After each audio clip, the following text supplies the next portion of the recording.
Vasculitis. Vasculitis is the inflammation and the damage of blood vessels. In vasculitis, the lumen gets narrowed, so there is not enough blood supply, leading to ischemia. Classification of vasculitis.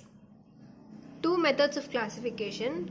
First is based on the size of the vessels involved, and the second is based on the immune complex. ANCAs are nothing but anti-neutrophilic cytoplasmic antibodies. These are of two types, C-ANCA and P-ANCA. C-ANCA is positive in Wegener's granulomatosis, whereas P-ANCA is positive in microscopic polyarteritis nodosa and Churg-Strauss syndrome. Granulomatous vasculitis. These are vasculitis in which there is granuloma formation. So these include Wegener's granulomatosis, Churg-Strauss syndrome, giant cell arteritis, and Takayasu syndrome.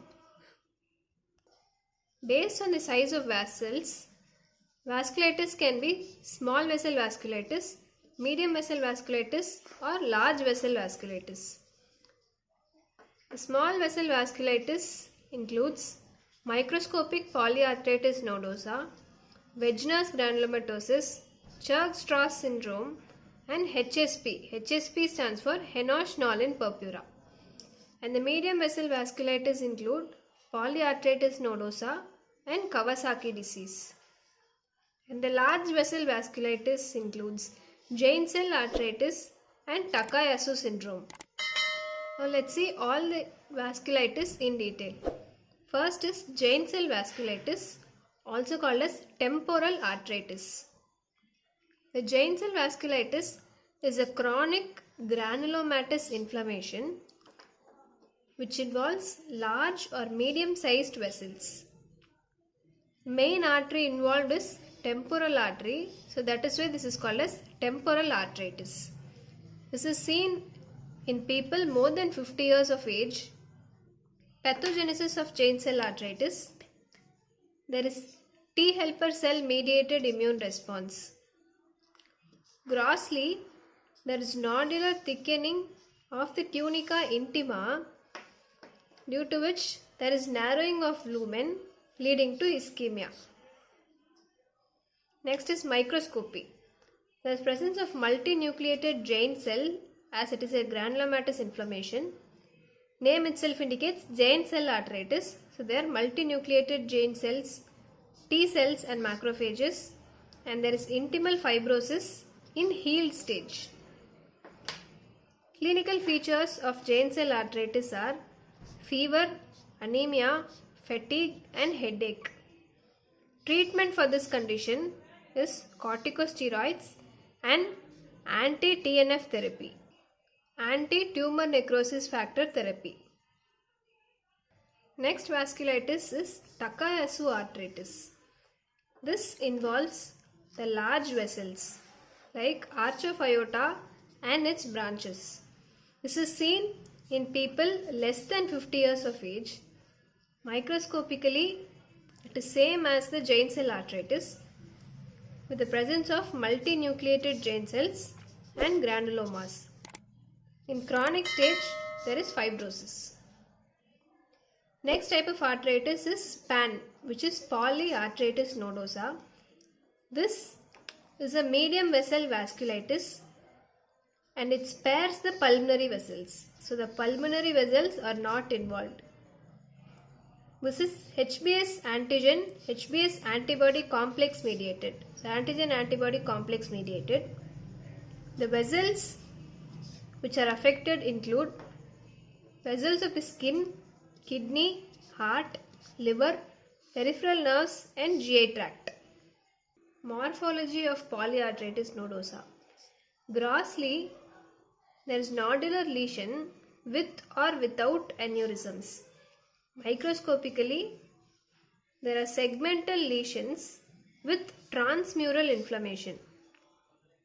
The polyarteritis nodosa consists of two phases, acute phase and chronic phase.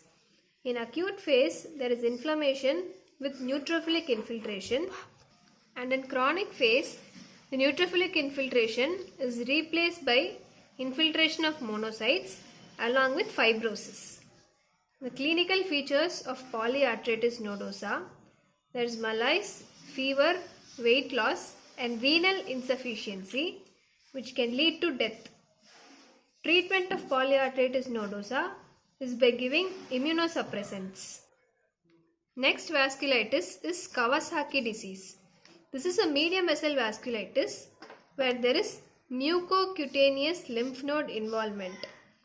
Similar to polyarthritis nodosa, there is fibrinoid necrosis in Kawasaki disease. The next vasculitis is MPAN, which is microscopic polyarthritis nodosa. This involves small vessels and this shows P-ANCA positive. P anti-neutrophilic cytoplasmic antibodies are positive and they are seen in the vessels of kidney and the lungs. Next is Wegener's granulomatosis.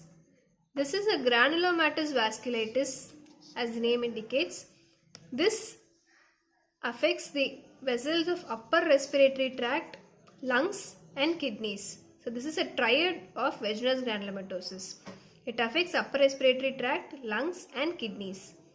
Microscopically, there is mixed cellular infiltrates and this is C-ANCA positive. C anti-neutrophilic cytoplasmic antibodies positive. Next is Churg-Strauss syndrome, which is also a small vessel vasculitis and it is also a granulomatous lesion.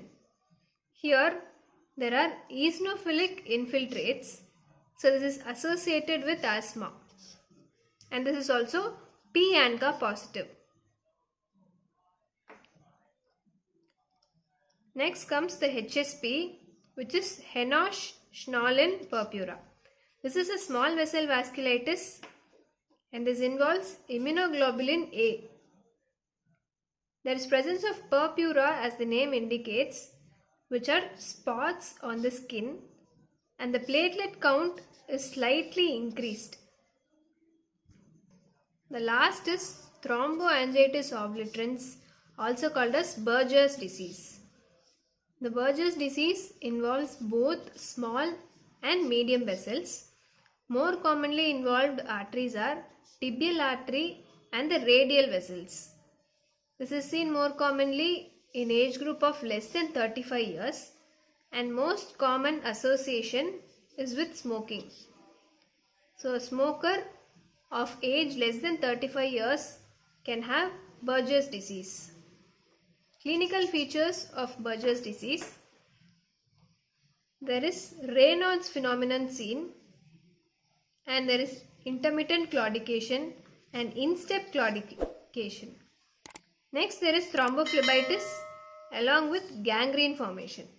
So this is all about vasculitis. Thank you.